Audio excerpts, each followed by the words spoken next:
coming right there.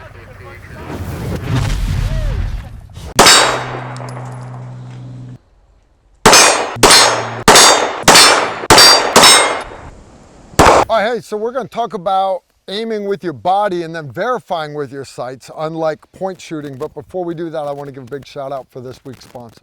All right, hey, this week's video is brought to you by Arms List. Arms List is armslist.com. Member benefits. You get to shop all your local area for amazing face-to-face deals, but you also get to shop nationwide for all of their network. That's over 1,300 FFL dealers. So you sell your items locally. Right? There's no sales fees, no nonsense, no other BS. You just, once you become a member, you pay that low monthly fee. It gives you access to all the benefits. Gain access to exclusive deals from all their partners all across the Arms List marketplace. It's a good deal, it really is. All right? You can buy in as little as 2 clicks. You can check them out at armslist.com. All right, hey, welcome back. Hey, when I first got into Special Forces, there was a bunch of the old timers that said, well, you never use your sights in combat. You're never going to use your sights. You're going to be just point shooting anyways. So I don't practice with sights.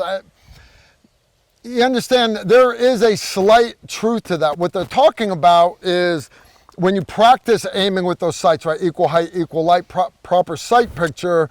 At the moment of truth, when you're in fight or flight, you're not going to be able to take your eyes off of those bad guys. You're not going to be able to move that focal plane from the bad guy to your sights, verify it, and then go back. And that gave birth to a whole type of shooting where they call it point shooting. There are actual schools out there that teach nothing but point shooting. And if you listen to their logic, they'll tell you, and I agree with them, that most shooting scenarios happen with 3-4 meters. I got that, but a lot of them are much further distance, and they'll tell you, well, out 7 to 9 meters, point shooting is just as fast. Point shooting is faster than using your sights. That's what they say. Now, Bill Rogers, he has done tests and everything back in the day that has shown that using your sights is just as fast as point shooting. It is. So that argument doesn't really stand water, but their argument that, well, you're not going to be able to use your sights, so all we do is practice point shooting. Then when they say, well, if it's past 10 meters, then you use your sights. So my argument is, okay, so if all you've ever practiced is point shooting to 10 meters, what do you do when that bad guy shows up at 3 meters, or at 13 meters, I mean? Now you all of a sudden are looking for sights that you've never used. All right, so that is not what we teach. What we teach is use your sights, get used to it, and build that muscle memory of always using your sights. And then come the moment of truth, if you find yourself in a situation where you can't use your sights, your body already has the muscle memory to do that. Do you agree? I absolutely agree, and I have a couple little points to add to that as well, which is... That's why we're here. Emery, let's go. So even if you're considering that in reality, at a close distance shooting, call it up to 7 meters or whatever, you're going to essentially be doing point shooting, right? The way to get there properly is to learn how to use your sights. Now, what Carl mentioned at the beginning is what we teach is to aim with your body, confirm your aim with your sights. And so it's skeletal alignment, and we're going to show you exactly how that's built. If you think about it, right, if you train to never look at those sights, there's a couple of problems, right? Even if you're hitting, when you miss and all that, we can't necessarily diagnose what went wrong during training if you're not using your sights. That's A, right? And that's really the big one. There's the distance thing that you were saying, okay, what if it's 11 meters instead of 10 or whatever that school decided to call their range.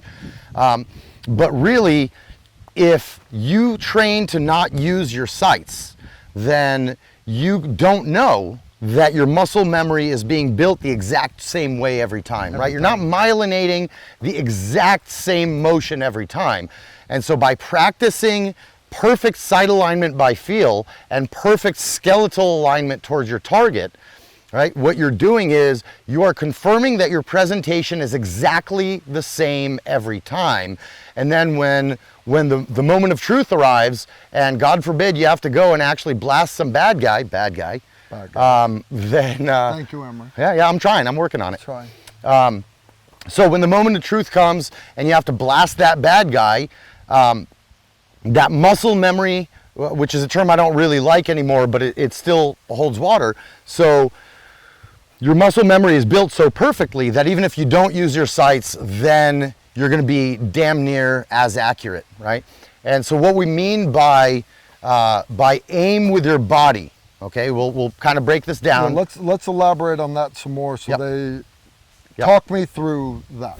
Okay, so Carl, let's get you into a imperfect shooting position, okay? Just choose whatever you want, okay? Imperfect. Awesome. All right, yeah, I want to show a bad example first, okay? Here's what we're going to do. This is finding your natural point of aim, okay? So put your pretend gun up, or you can use your real gun. It's a dry gun, right? Clear? Awesome. So go ahead and put your gun up and line up your sights on our target. Okay, what we're going to do is this.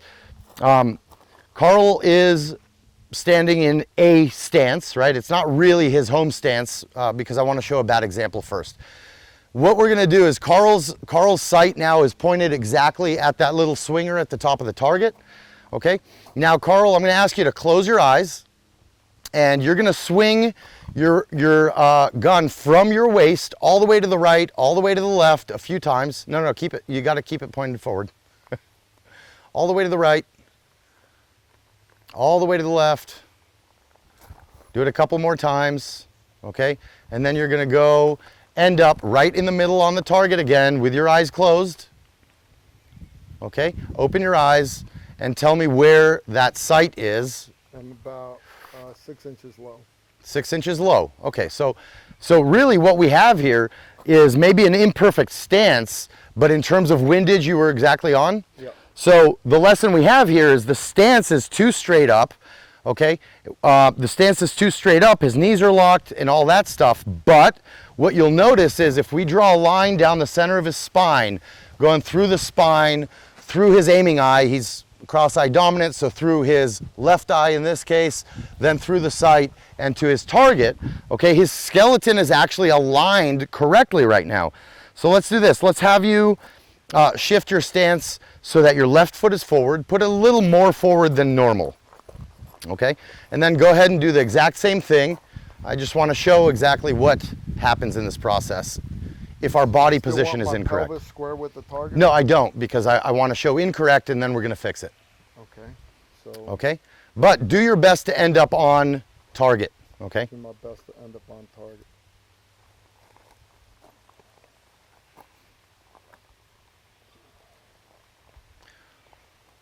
Just FYI, the reason Carl's moving his gun up and down is just to not flag our camera guy. You want me to Even stop though it's on an empty target? gun. Stop on target and then open your eyes and tell me where your sights are in terms of windage. Windage wise, I'm about 4 inches right. 4 inches right. bad. Okay, what you'll notice, yeah, 4 inches right is actually pretty good. Carl's proprioception, obviously with guns at this point, is excellent, I knew where the sight was. right? Yeah. But 4 inches to the right, we can fix that, okay? Let's say he stays in this weird stance, okay, in terms of his foot placement. All we have to do is say, okay, you ended up right. All I want you to do, Carl, is push your right shin forward a little bit. It's going to rotate your pelvis more straight. It's going to align your skeleton with that target. And now we're going to do that same thing again. Close your eyes and then go ahead and go swing left, swing right, back and forth a few times.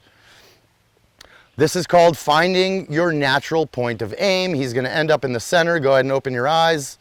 Dead center. Dead center. So all we've done, even though his stance in terms of the feet here is not what we typically want out of a stance, but what we teach is I don't really care where your feet are, because in combat you're not going to have a perfect stance. What you can do in combat is align your pelvis and your chest. You see how the chest is squared off? The pelvis is squared off exactly to the target, and that puts the head exactly where it needs to be, and it runs those arms straight line towards the target. So that, thanks, you can go ahead and holster. That is finding your natural point of aim. All right, so every time you start training sight alignment by feel or point shooting or whatever, if you choose to go that route, you start by aligning your body. okay? Which means you make sure that your pelvic bone is pointed straight at your target. You make sure that your chest is squared off to the target. A little anecdote, oftentimes when we say square off to the target, you'll hear people say, hey, plate the target, put your plates to the target. That's correct if you're wearing body armor, but understand that the point isn't I'm wearing body armor and so I need to protect myself by putting my body armor to the threat. The point is getting that first shot off more accurately sooner, okay? And that's the main reason why we plate the target. Yes, you also want to put armor there, all right? So that's A. Now we're going to go to sight alignment by feel. So Carl, you can go ahead and be whatever stance is correct for you and just line your pelvis and your chest up and go ahead and draw your weapon, and you're going to be at position 3. Okay, so that's the compressed low ready. Compressed low ready. All we're going to do is go ahead and just close your grip a second all the way. Okay, and right now Carl's gun should be pointed in terms of windage at the target. Okay, in terms of elevation, there's a little play there. Rawson, for example, likes to start a little lower. Carl, as you can see, Carl likes to naturally, his gun points a little bit higher. Mine, I like it pointed straight forward. All that stuff is flavor. That's your flavor and what works best for you, as long as you understand why you're doing what you're doing. Right? If it's a legitimate why, then go ahead and do it. All right, what we're gonna do here is, you've all heard the term, hey, punch out your gun. So Carl, what I want you to do, and let's get a camera close up on the gun, because I want you to see what happens at the end of his motion. Carl, I want you to punch that gun out to full extension as fast as you can. Just punch it out.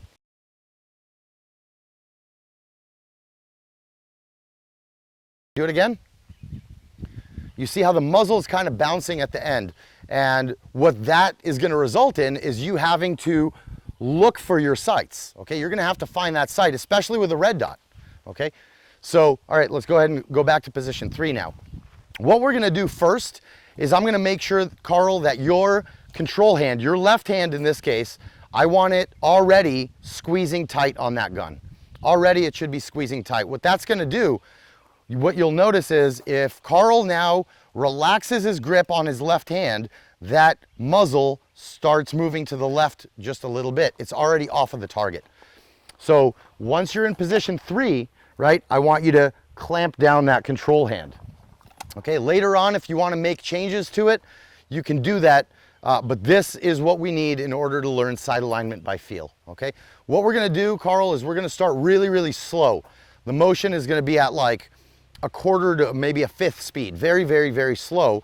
And what I want is you prep the trigger like you normally do, okay? But what I want is when your pistol arrives at full extension, if your sights are perfectly aligned on the exact point on the target where you want to hit, okay, then I want you to go ahead and take that shot. It's dry, right? We're just doing this dry. If your sight does not end up exactly where you want it and exactly aligned, then you're gonna not give yourself the satisfaction of taking that shot, okay? The most important thing in lining your sights by feel is keeping your wrists stiffened. You wanna keep that wrist so that it's not moving up or down or anything. The second your hand is on your gun, okay, that wrist should be stiffened. The second your control hand, I call it, but your support hand, as most people call it, the second your support hand joins in, that wrist is also stiffened, okay? And that's gonna help you actually line those sights up by feel. And then you're gonna do it very, very slow, and we're gonna add a couple pieces as we go, okay? So super slow, up. Carl pulled the trigger. That means that he got a good sight picture exactly where he wants it. He reset and prepped the trigger, and he can come out of position, all right? What you'll notice about that motion is that gun came up level the entire way. What we don't want to see is this, okay, casting or bowling on the way out, because that is not a direct line between your body and that target. All right, Carl, so we're gonna press out again, okay? What I want you to do this time, because your muzzle is a little bit higher than your rear sight, as you present, I want you to think about raise that rear sight all the way forward, and hopefully your sights arrive perfectly aligned, okay? So ready, up, rear sight. Oh, he took a shot. That means his sights were perfectly aligned. Okay, Yeah, good. They were? So, excellent. That's essentially how we do it. I don't want anybody to try to go fast because we all want to end up being fast. Great. It wasn't that time.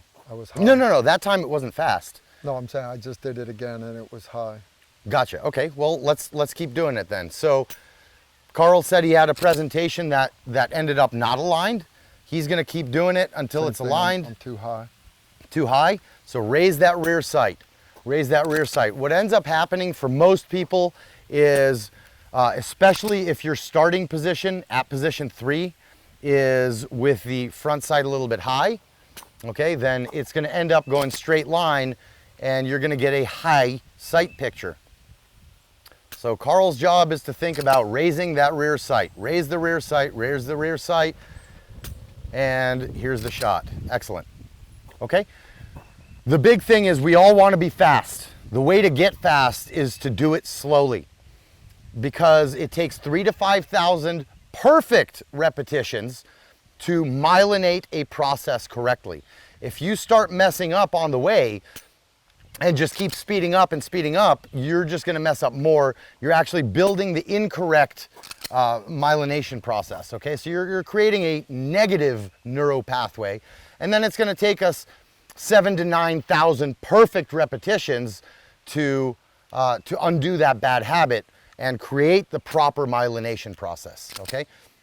So your trick is to go slow, smooth, but break that shot the instant after that gun reaches full extension, right? So if we're gonna do this slowly now, okay, but we're gonna go to live fire, okay? So we're gonna do this, we're gonna load up here, we're gonna go to live fire, and the whole idea is Carl is gonna do this very, very slow, and the idea is the timing. We're gonna time that shot so that it ends up breaking the second after, not a full second, right?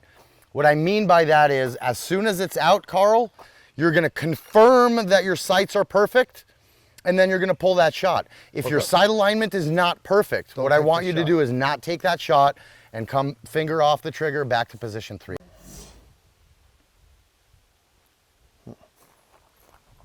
See that adjustment? Perfect. Okay. All right. So again, we're going to start this very, very slow. Okay. We're going to do a presentation from position 3 to position 4. Okay. Again, if your sights do not arrive perfectly aligned, don't take that shot, come out of position. That way we all know what happened there. Okay. And we'll discuss it. All right. Weapons ready and up. Too high. Too high. Okay. So it came up too high. Why did it come up too high? It came up too high because your starting position is naturally with the muzzle a little bit high, okay? We forgot to think about raise that rear sight. Now, Carl, I want you to do it even slower, okay? Just over the top of it. Just over the top of it, okay? So, I want you to move even slower, and I want you to think about raising the rear sight, and that should be the only thing on your mind. Make sure your grip is super tight on your control hand before you start. And there's our shot. Good hit. Weapons ready. Up. Oh. Way off to the side. To the side, high and right. I bowled that one. Okay, so what happened here was a bowling motion. Okay, so the gun went kind of down and then up. And Carl's trying to show you specific bad examples, right? Because obviously Carl has built up the proper muscle awareness in his life. I don't see how bowlers can hit anything because I completely lost that. Okay. Yeah, and so that's one of the reasons why bowling or fishing, which we'll show you next, is incorrect, right? What we want is we want the line of this muzzle, okay, and the line of Carl's eyes as you present. Go ahead and present. We want those lines to close with each other and be totally parallel the whole way up, okay? So Carl, let's show him. You want fish? What's going to happen now is you're going to fish, except you're going to fish because you have loose wrists. okay? So go ahead and start with your regular position where your gun is a little bit high, but I want you to have floppy wrists. Where did your sight end up? I have the bottom of my circle, but my dot was completely out of my field of view. So the bottom of the circle he's referring to, Carl The and I are both Cyclops shooting reticle. Vulcan reticles, okay, from primary arms. And on our Holosun 509s, I actually think I have a 507. So what happened here was, because Carl's wrists were loose, he has no idea where that muzzle is pointed. He knows where his arms are going, but he doesn't know where that muzzle is going. So here's what we're gonna do. We're gonna go super, super slow again, okay? And this time, I want you to try to do it right as slow as possible. Make it feel stupid slow, okay? I'm allowed to lock my wrist again. What's that? I'm allowed to lock my wrist. Yep, so please go ahead and stiffen your wrists, and that's gonna allow that gun to come up straight, okay? And then what we want is that straight line up towards your aiming eye. Okay, do it super, super slow. Go ahead and break that shot when you're on the target. Beautiful center shot, right in the center of that circle. What we're doing is we're actually shooting like a 4-inch circle, just the swinger on the target. And we're at about, I would give this, what is this, 7 meters? We're at 7. So that's actually really good shooting. What you'll notice is this, and we'll do it a few more times. What you'll notice is Carl at the end of the extension is not trying to aim, okay? All he's doing is he's taking a fraction of a second. It's literally a fraction of a second just to confirm that his sight is there. He's not trying to align it, okay? He's just going, hey, do I see a red dot or do I see my sights perfectly aligned? And by the way, this exact mechanic works regardless of whether you have a red dot or just iron sights. Nothing changes. And we'll discuss more of those changes between red dot and irons on a different video. Ready? All right, ready? And up. Excellent, good shot. So now we're gonna start speeding it up even a little bit more. For you guys at home, to Carl, that felt really slow, okay? To you guys, that may not have looked all that slow, but Carl's done this once or twice before. So now we're gonna speed it up just a skosh. Okay, so weapons ready, up, bang. It looks like there's no pause at the end, but I guarantee you, Carl's pausing just for an instant to verify where that sight is. A lot of the point shooting mistakes cannot be corrected, right? Because you really don't know where you're at because you're keeping your focal plane away from your front sight. And that's one benefit of a red dot, okay?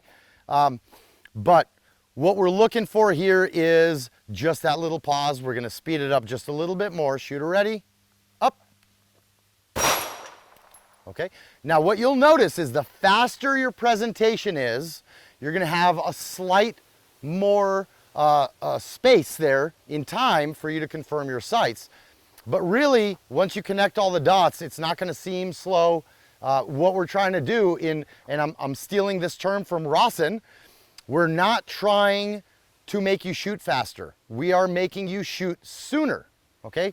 By taking steps away, like prepping the trigger, for example, during your presentation, all right? So one more time, and then we'll do some turn drills, okay? Weapons ready, up. High. Oh, high. The top of the plate. Good job. So what happened was we're speeding up, and so as we speed up, you're gonna start making more mistakes. That's the nature of the beast, that's okay. But Carl knows where his dot ended up or where his front sight ended up in relation to the target, and he stopped himself from taking that shot as opposed to starting to search. I could have dropped it onto the target. But Yep. Right, so, but usually when we search, when we're more novice shooters, we search for that sight by breaking that wrist angle. And that's very, very bad. That's the worst thing you can do for yourself, right? You would drop those arms from the shoulders, but you keep everything from the shoulder forward locked in, okay? All right, so good job. All right, let's do it again at like 80% speed. You ready? Yep. Up. Nice, nice. Very, very slight time there in order to confirm your sights, all right? Here's our conclusion. Don't buy off on that point shooting shit, right? Learn how to use your gun, like Carl always says, sights are free, use them, right? So orient your body, get that presentation down correctly, right? Use your sights so that you don't have to sit there and aim. You aim with your body, you just confirm those sights are perfect because you've done the repetition slowly and well, and you're gonna be spot on the money, all right? Point shooting only works if you've put the repetitions in to build that muscle memory. If you're gonna do those reps anyways, do them with the sights. Moment of truth. If you've gotta shoot without them, your body will serve you well, but only if you train correctly. All right, Emery, thanks for coming out. You guys know the deal, leave the comments below. I know I've just pissed off all you point shooters out there, but the reality is Bill Rogers ran all the tests, and there's a reason why we train with sights. Y'all take care and shoot straight. If you like this video, make sure to like, comment, and subscribe. Also, make sure you follow us on Facebook, Instagram, and Twitter so you don't miss out on anything.